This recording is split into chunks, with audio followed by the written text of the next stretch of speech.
Assalamu alaikum. In this Python tutorial, you are going to learn more about Python strings. I told you that you can use both single and double quotes to define a string, but there are cases that you have to use a specific form. Otherwise, you are going to run into issues. Here is an example. Imagine we want to change this string into I am a Python programmer. So we want to have an apostrophe like this. I am a Python programmer.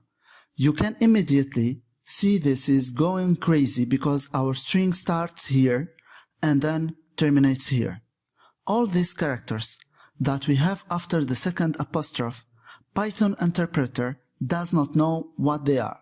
So, to solve this problem, we need to use double quotes to define our string, so we can use a single quote in the middle of the string. So, let's change this to double quotes. Now, we can see it adds another double quotes to close it. We have to manually remove this. And also, one more time, at the beginning of the string, we need to add another double quote. Now you can see the array is gone. So if we print curse, we will see I'm a Python programmer. Beautiful. Now let's say we don't want this apostrophe here. Once again, if you had a double quotes here, Python interpreter assumes that the second double quotes indicates the end of our string, so it does not know what these characters are. So to solve this, we need to change our double quotes to single quotes like this. And then we can add double quotes in the middle of the string. Now let's run this program. There you go. So we get I am a Python programmer. So these are the cases for using single or double quotes. Now, in all the examples I've shown you so far, we only deal with short strings.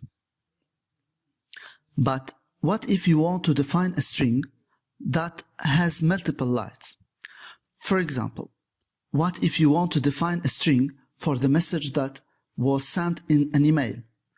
In that case, we need to use triple quotes. So I had deleted this. Now we add three quotes. So 1, 2, 3. There you go.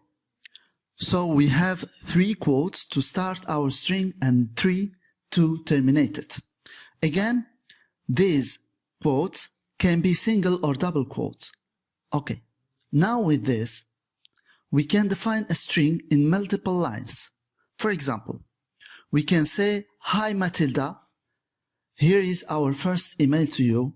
Thank you." The support team like that.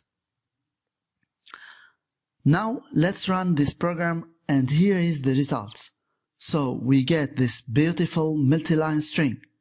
Now let's change back to something simple. We can look at other characteristics of strings in Python. So what are your single quotes, and set the course name to Python for beginners.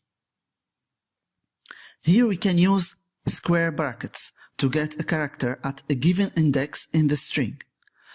Let me show you. So to get the first character, we use square brackets and type 0. So the index of the first character in the string is 0. In other words, this is how strings are indexed. 0, 1, 2, 3, 4, and so on. So the index of the first character is 0. The second character is 1, and so on. So let me delete this and run this program. We get P. You can also use a negative index here. And this is one of the features that we don't have in other programming languages, as far as I know. So we can adopt negative index. We cannot get the characters string from the end. So if I pass -1 here, assuming that 0 is the index of the first character, -1 is the index of the last character. So when we run this program, we should see S. Let's run it. There you go. We get S. If you pass -2, this will return the second character from the AND. Let's run it one more time. Now we get R, because that is the second character from the AND. Okay, so pay close attention to the square bracket syntax, because quite often it is the topic for online Python tests or university exams. So if you are preparing for a Python test, make sure to watch this tutorial one more time and understand exactly how this square bracket syntax works. You can also use a similar syntax to extract if you have characters instead of just one character. For example, if we type 0:3 Python interpreter, we return all the characters string from this index all the way to the second index, but it does not return the character at the index. In other words, these indexes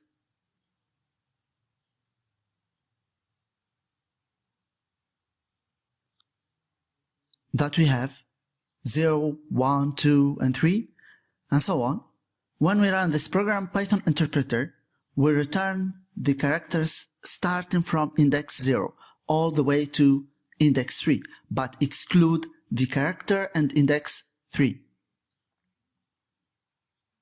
But exclude the character at index 3. So when we run this Python program, we are going to see P, Y, and T. Let me show you. So I'm going to delete this line. Run this program. There you go. We get P, Y, T. Now here we have also default values for the start and the end index. So if it does not supply the end index, Python will return all the characters to the end of the string. Let's take a look. So run this program. There you go. We get Python for beginners. But if you change the starting index to 1, this will exclude the first character. So when we run this program, we see Y, T, and H. Also O. And so P is removed. Okay, similarly, we have a default value for those starting index. So if we don't supply the starting index, but add an end index like 5, Python interpreter will assume 0 at the starting index. So let's run this program. There you go. We get P, Y, T, H, O. Now, what if we leave both the start and the end index? Well, I told you that in this case, 0 will be assumed as the start index, and the length of the string will be assumed as the end index. So with this syntax, we can basically copy or clone a string. In other words, if I define another variable here, let's call it another equal to course, square brackets with just a colon, now this expression will return all the characters in the course variable. So the second variable will be a copy of our first variable. Let's take a look. So let's run, or let's print another run and run our program. There you go. So once again, the square bracket syntax is pretty important. If you are preparing for online Python tests or college exams, make sure to watch this tutorial again. Finally, I would like to thank you for watching this tutorial, and please subscribe to our YouTube channel and push like for each video of our tutorials. Bye.